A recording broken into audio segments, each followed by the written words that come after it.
Fala pessoal, Leandro Machado aqui e esse é o nosso vídeo com as notícias da semana. E a gente vai falar também um pouco a respeito da eleição americana. Hoje, dia 5 de novembro, os americanos vão às urnas e eu vou explicar um pouco melhor aqui como que é o processo da eleição americana e como que o cenário americano de eleições desse ano pode afetar a economia tanto dos Estados Unidos e também do Brasil e do mundo.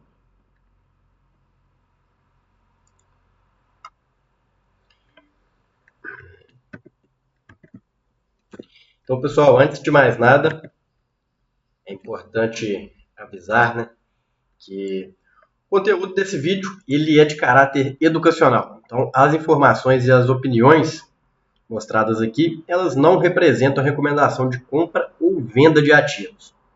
Para ter recomendações, consulte um profissional. Pessoal, também quero falar com vocês aí, antes do nosso vídeo, sobre o Guia para a Liberdade Financeira. É um método que vai te ensinar a investir passo a passo, começando do zero, até chegar a viver de renda. Dentro do guia você vai aprender sobre a mentalidade do investidor, sobre economia, sobre finanças pessoais, também vai aprender sobre renda fixa, fundos imobiliários, ações, investimentos internacionais e vários outros assuntos. Então, se você quer saber mais, é só escanear esse QR Code que está aqui na tela ou então clicar no link que eu vou deixar na descrição. Vamos lá, pessoal, para o nosso giro do mercado. Muitas notícias aí que movimentaram o mercado essa semana, dólar, a bolsa, vários assuntos. No Brasil, o Boletim Focus já começou a refletir um pouco mais a realidade que a gente tem aí. Então, os analistas já elevaram a projeção para o dólar para 5,50 ao final de 2024 e também aumentaram a estimativa de inflação para 2024, chegando a 4,59%. Lembrando que a meta de inflação no Brasil é de 3%, trabalhando com uma banda inferior de 1,5% e superior de 1,5%. Então, ou seja, se essa inflação de 4,59% se concretizar, ela estaria acima do teto da meta da inflação. Isso é extremamente preocupante, para a economia. E no dólar nem se fala, A gente já chegou a bater aí mais de 5,80, então esse 5,50 aqui está um pouco distante até, da realidade que a gente está enxergando para o final do ano. Já estamos em novembro, então vamos ver para onde que vai esse dólar aí, Desemprego a 6,4%, sendo a menor taxa do terceiro trimestre na série histórica. A gente vê no Brasil aí que a economia realmente está aquecida, muita geração de empregos, o que também vai pesar na questão da inflação. A gente sabe que um maior consumo, um maior nível de renda ali da população, ele vai gerar a inflação também. Olhando para o Ibovespa agora, a gente teve uma boa alta ontem aí, no dia 4 de novembro, com a finalização do Haddad de medidas de corte de gastos. Então, o Ibovespa subiu 1,87 no pregão de ontem, 4 de novembro, chegando ali aos 130 mil pontos, que agora tem sido o novo patamar ali que o Ibov está trabalhando. Porém, ainda não foi divulgado especificamente quais vão ser as medidas de corte de gasto. Muitos analistas falam que o corte ideal, o necessário, seria de 50 a 60 bi, e eu particularmente não sei se o governo está disposto a fazer esse sacrifício, vamos dizer assim. Então, vamos aguardar, mas o mercado está otimista com esse corte de gastos aí. Ainda sobre o Ibovespa, a gente estamos na temporada de resultados aí. Então, a Vale já divulgou o seu resultado, teve um lucro líquido de 2,4 bilhões no terceiro trimestre, tendo uma queda aí de 15%, resultado ruim da Vale, né? O Bradesco divulgou um lucro de 5,2 bilhões, uma alta de 13%, um pouco acima do esperado pelos analistas, mas é uma boa notícia. Bradesco que vem se recuperando em termos de resultados aí, né, de lucro.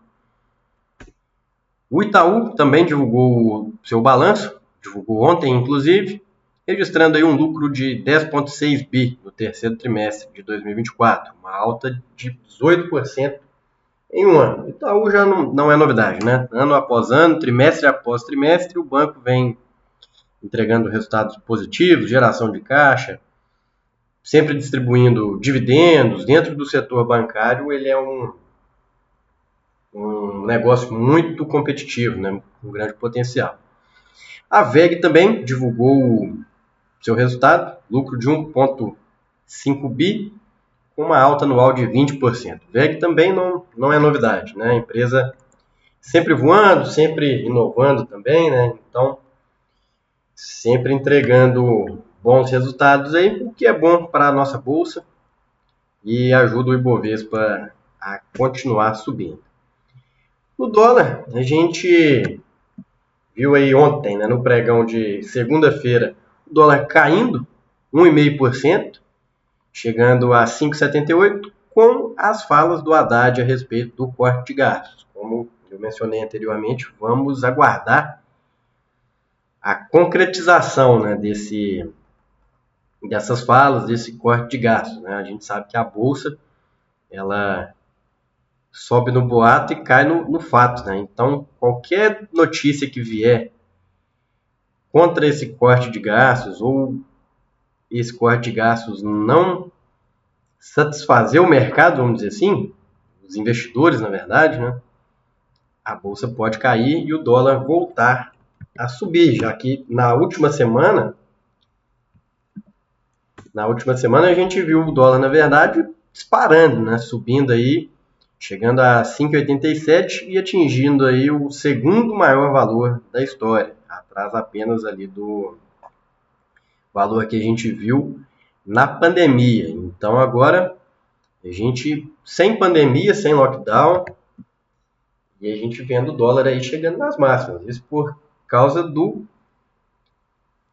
da falta de responsabilidade fiscal do governo que a gente vê, e isso gera uma crise de confiança, né? Então, quando o investidor, principalmente o investidor estrangeiro, que é o maior volume de investimentos que a gente tem no Brasil, na Bolsa, ele vê o governo gastando muito, não tem essa confiança no mercado, essa crise de confiança gera uma fuga de capitais, o que enfraquece o real. Então, por isso que o dólar sobe tanto e você tem a possibilidade de se proteger disso. Então, quando o dólar estava lá a 4,80, 5 e pouco, eu já mencionava aqui que é importante você diversificar o seu patrimônio fora do país, investir em renda fixa americana, investir em ações, para você se proteger. A gente sabe que o mercado brasileiro, o mercado financeiro, ele é pequeno comparado com o mercado global, e a economia brasileira ela apresenta esses riscos. Então, se você quer saber como investir fora do Brasil, como se proteger, clica no link da descrição aqui, que você já vai saber tudo. Vamos dar uma olhada aí também no Bitcoin. O Bitcoin até ontem aí estava nos 67 mil dólares, em reais 395 mil, porém ele chegou a ultrapassar ali a marca de 400 mil reais, né? Passou, rasgando ali, passou direto, e a expectativa é que suba mais, principalmente com o Trump sendo o favorito na eleição americana. Ele já se posicionou diversas vezes favoravelmente ao Bitcoin, e isso aí acredito que vai aumentar a utilização, a popularização do Bitcoin e a alta no preço também. A gente já vai falar um pouco sobre eleições americanas, mas bacana ver aí como é que está o Bitcoin.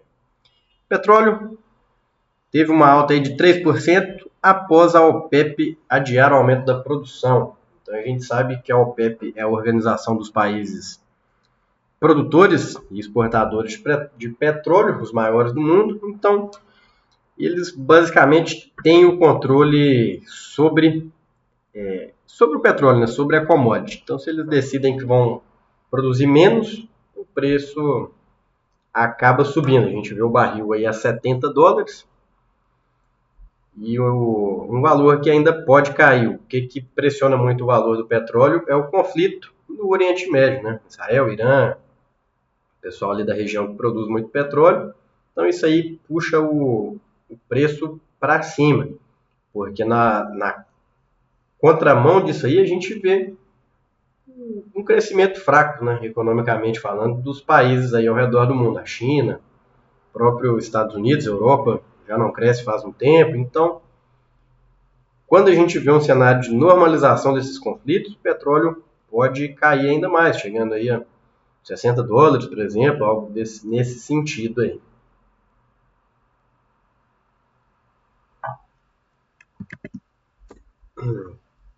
Na Europa, o pessoal divulgou o PIB da zona do euro na última semana, crescendo aí apenas 0,4% no trimestre. É um PIB que está alinhado ali com o momento da Europa, né? A Europa já é uma região desenvolvida, em que eles prezam muito ali pelo estado de bem-estar social e gastos grandes do governo, né? Em detrimento de um maior crescimento da economia. A Alemanha cresceu, né? Mas também a gente viu uma atividade industrial mais baixa na Alemanha, até a Volkswagen não entregando resultados tão expressivos, né? E o grande motor da zona do euro é a Alemanha. Então, se a situação está complicada lá, com certeza vai puxar o restante do bloco ali, né? Estados Unidos, economia também não tão aquecida assim. A gente vê um crescimento de 2,8% no PIB anualizado, impulsionado pelo consumo das famílias. Na última semana, a gente também viu aí o payroll criando 12 mil vagas de emprego em outubro, que foi abaixo das expectativas do mercado aí. Mas a gente vê essa notícia, assim, não tão negativamente, porque quando a gente vê um payroll ali de muita criação de vagas, um aumento expressivo de vagas de emprego, isso aí mostra que a economia está aquecida, e isso aí pode gerar, por parte do Fed, um sinal amarelo de que isso aí pode desencadear uma inflação e, com isso, o Fed reduzir o ciclo de corte de juros. Então, esse ciclo de corte de juros, um juros maior nos Estados Unidos, ele impacta toda a economia global. Então, a gente vai ter fuga de capitais do Brasil, vai ter aumento do dólar e, consequentemente, da inflação, globalmente falando. Então, esse patamar da economia americana aqui, vamos dizer que ele é, de certa forma, positivo, porque ele não mostra uma recessão, mas também não mostra uma economia muito aquecida a ponto de a gente ver uma política monetária do Fed mais contracionista, juros maiores. Mas vamos acompanhando, até pela questão da eleição, a gente precisa estar sempre atento aí ao mercado americano e nos próximos capítulos aí dessa eleição. A gente teve também temporada de resultados nos Estados Unidos, então as empresas de tecnologia aí reportando seus balanços. Google reportando aí uma receita de 15% maior, puxado muito pela questão da inteligência artificial, computação em nuvem, coisas do tipo. Lembrando que a Google recebeu uma multa aí do Putin, né, de 10 decilhões, maior do que o PIB global, então não teria nem como ela pagar, né? Mas é até engraçado ver esse tipo de notícia. Meta, que é a dona do Facebook, teve um balanço positivo, porém uma provisão maior de despesas aí fez o papel despencar na bolsa. A Amazon também divulgou o seu balanço, lucro líquido aí de 15,3 bilhões no terceiro trimestre. Então, também um resultado interessante aí da Amazon, que hoje já tem o seu negócio muito mais diversificado do que o e-commerce. A parte de computação em nuvem gera grande parte do resultado aí da empresa do nosso amigo Jeff Bezos. Então, bolsa americana subindo, dólar subindo. Por isso que é interessante a gente olhar para o mercado americano, nem que seja cortar um pedacinho do patrimônio lá fora, lá, com certeza faz muito sentido dentro da nossa estratégia, dentro da nossa carteira. Vamos lá, pessoal, muitas notícias aí. Falando aqui agora um pouco sobre as eleições. Hoje, no dia que eu estou gravando esse vídeo, a gente tem a votação nos Estados Unidos, dia 5 de novembro. E as pesquisas, peguei algumas notícias aqui. Pesquisa mostrando a Kamala com 51% e Trump com 47%, de acordo com essa pesquisa aqui feita pela CNN. Porém, tem outras pesquisas aí que mostraram o Trump na frente. Mas nos últimos dias o pessoal divulgou que o Trump caiu e a Kamala subiu nas pesquisas, né? Além disso, um indicador que ganhou muita força, muita popularidade nessa eleição foi as bolsas de apostas, né? E onde também, segundo aqui a notícia, a Kamala teria ganhado força na véspera, né? Mas o fato é que nessas casas de aposta, essas bolsas de aposta aí descentralizadas, a aposta mais forte era no Trump, né? Mas tudo pode mudar rapidamente, a eleição mesmo, né? Acontece hoje e vamos acompanhar aí o desfecho dessa eleição. Falando um pouco sobre a eleição americana, sobre o cenário da política lá, é importante a gente ver o cenário, ver como que a gente chegou até aqui e o que pode acontecer daqui para frente, né? Então, só relembrando um pouco, a gente viu que em 2016 o Trump disputou a eleição com a Hillary Clinton, uma eleição muito apertada, muito disputada.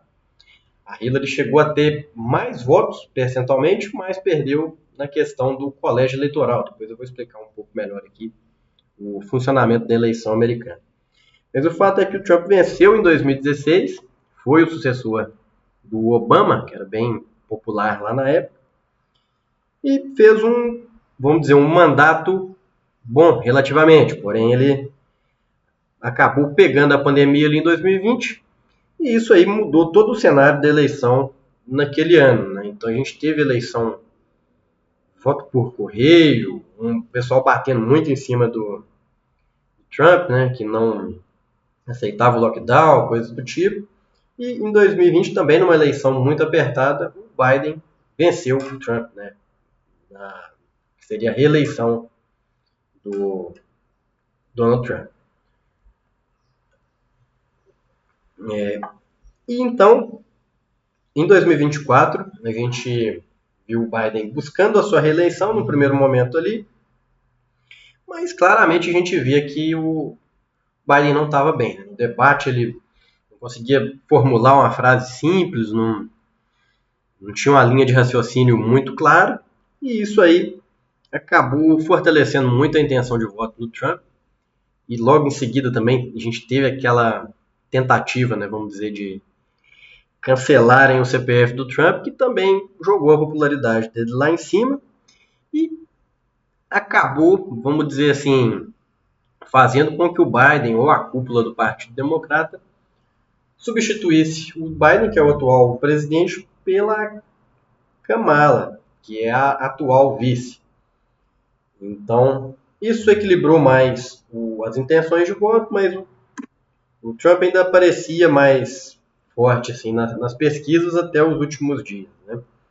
Então, um pouco sobre os dois candidatos. O Trump é o candidato da direita do Partido Republicano, candidato mais pró-mercado, mais propõe redução de impostos, porém, na outra parte, ele fala a respeito de impor tarifas às importações para fortalecer a economia americana, reduzir as importações de produtos chineses lá nos Estados Unidos, coisas do tipo. Já na parte da Kamala, ela fala mais sobre a pauta da esquerda, né? De congelamento de preços, de cultura woke, coisas do tipo, de diversidade, esse tipo de coisa. Então, cada candidato, é uma eleição bem polarizada, cada candidato com a sua pauta, né? Mas realmente está bem dividido ali, a gente não tem como prever. Mas acredito que hoje ainda, a gente, no mais tardar até a noite, a gente já pode ter resultados, ou amanhã, e isso aí vai mudar a economia do Brasil e do mundo. A gente pode ver que no Brasil, por exemplo, ele seria muito afetado ali com a questão dessas tarifas, né, que o Trump quer impor. Porém, uma presidente de esquerda poderia afetar a economia americana como um todo, gerando uma recessão, uma crise de confiança lá, afetando bastante a economia. Então, o Trump ele mostraria um choque ali, um impacto no primeiro momento, mas no passar do mandato poderia estabilizar a economia e fazer o país crescer, né? Então, vamos ficar atento a essa eleição aí e como que isso vai afetar o Brasil. A eleição lá nos Estados Unidos ela tem algumas peculiaridades, algumas diferenças. O primeiro, o voto não é obrigatório lá, como é aqui no Brasil. Então isso aí exige que o pessoal, os candidatos, né, os partidos, convençam o eleitor a ir lá votar nos candidatos que tem lá, né? Então tem as eleições primárias, onde o pessoal decide lá quem que vai para a eleição, e depois essa eleição, que é uma eleição indireta, é uma eleição por colégio eleitoral. O colégio eleitoral nada mais é do que um grupo ali que ele é formado por 538 delegados, que é o pessoal que vota nos presidentes. Então, a gente tem ali cada estado, vou mostrar aqui, a gente tem cada estado dos Estados Unidos com uma quantidade de delegados. A gente vê aqui a Califórnia, que é o maior, a quantidade de delegados é definida de acordo com a população. Então, a Califórnia é o estado mais populoso, tem mais delegados. E aqui a gente vê o Texas, a Flórida, Pensilvânia, alguns outros estados aqui que tem bastante delegados também. Então, o candidato que vence aqui no estado, ele leva o voto de todos esses delegados que tem aqui. Na maioria dos estados é assim que funciona. Vamos, com exceção de 2 estados lá nos Estados Unidos, que distribui os delegados parcialmente, na grande maioria aqui, quem vence leva todos os votos desses delegados aqui. Então, por exemplo, Califórnia é um estado que a gente sabe que historicamente é dos democratas, levaria todos esses 54 delegados aqui. Texas a gente sabe que é um estado historicamente republicano, então vencendo Trump levaria esses 40 votos aqui. Flórida hoje é mais republicano, levaria esses 30 votos e assim por diante. O candidato precisa de, no mínimo, 270 delegados aqui dentro do colégio eleitoral para ele ser eleito. Então, basicamente, a gente já sabe que alguns estados historicamente são mais alinhados com os democratas ou os republicanos. Então, a briga mesmo ela se concentra ali em alguns estados específicos.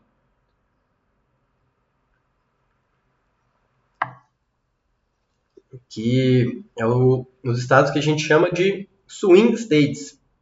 Então, os estados da Pensilvânia, Nevada, Michigan, Geórgia, Carolina do Norte e Arizona são alguns estados ali que eles não têm um posicionamento definido historicamente. Então, em uma eleição eles votam nos democratas, outros nos republicanos. Então, a campanha ela nessa reta final fica muito concentrada nesses estados aí e que podem mudar o jogo, né? Pensilvânia, por exemplo, são estados que têm muitos delegados, né?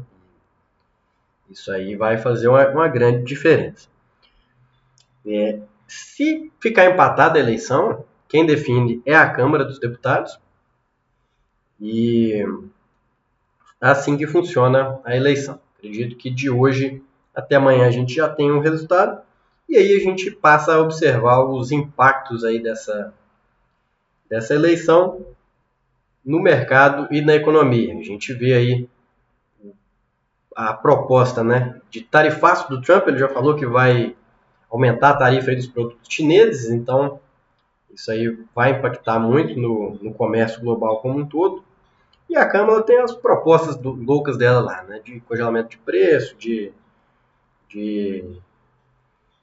propostas socialistas mesmo, que podem prejudicar a economia americana. Mas vamos analisar isso aí e aguardar como é que o Brasil vai se posicionar, porque vamos pensar que o Trump seja eleito.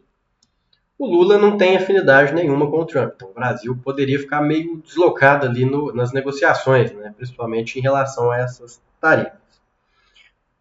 E já se fosse a Câmara, acredito que ela já teria mais afinidade com o Lula, porém, a gente daqui no Brasil a gente tem eleições daqui a 2 anos, pode vir um candidato de direita e se tiver a Kamala lá, não ter esse alinhamento, né? Mas isso aí a gente vai ver à medida que o candidato tomar posse mesmo e aplicar essas políticas ou não.